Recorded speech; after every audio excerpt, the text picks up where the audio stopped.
அவர்கள் வேளாண்மையை மதிப்பார்கள், உழவர்களை கொண்டாடுவார்கள். இதனால் உலகின் பசிப்பிணி தீரும். உலகின் கொடுங்கோல் ஒழிக்கப்பட்டு எங்கும் நல்லாட்சி வரவும் மக்கள் வளமோடு வாழ்வார்கள். இதற்காகத்தானே நம் முன்னோர்கள் இந்த விழாவையே உருவாக்கினார்கள். ஆனால் நாம் என்ன செய்து கொண்டிருக்கிறோம்? காரணமே இல்லாமல், நோக்கமே இல்லாமல் தை என்ற ஒரு மாதத்திற்காக கொண்டாடப்படுகிற ஒரு விழாவாக இதை மடை மாற்றி திரித்து தமிழின எதிரிகள் என்ன நினைத்தார்களோ அதை நம்மை கொண்டே செய்து கொண்டிருக்கிறார்கள் என்று நினைக்கும் பொழுது நாம் எத்தனை எத்தனை அறிவு பலவீனம் கொண்டவர்களாக ஆக்கப்பட்டிருக்கிறோம் என்பதை உணர முடிகிறது.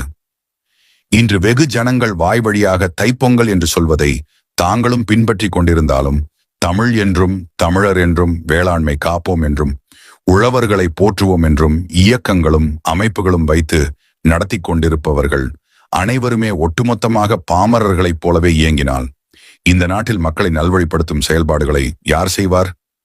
குறுகிய மனப்பான்மை கொண்டு சாதி சமய இணக்கங்களை மறந்து சாதி சமய காழ்ப்புணர்ச்சிகளில் இருப்பவர்களால் இதையெல்லாம் ஏற்றுக்கொண்டு செயல்படுவது எதிர்பார்க்க முடியாத ஒன்றாகத்தான் இருக்கும். ஆனால் இந்த விழாவிற்கு சம்பந்தப்பட்டவர்களே அது பற்றி எந்தவித அறிவும் இல்லாமல் கூட்டத்தில் கோவிந்தா போடுவது போல, தங்கள் தலையில் தாங்களே மண்ணை அள்ளி போட்டு கொள்வது போல தங்களுடைய வரலாறுகளையும் பண்பாட்டு விழாக்களையும் மறந்து பேசியும் எழுதியும் தெரிவது இவர்களுக்கு இந்த காலம் கொடுத்த சாபக்கேடு என்றுதான் எண்ணத் தோன்றுகிறது.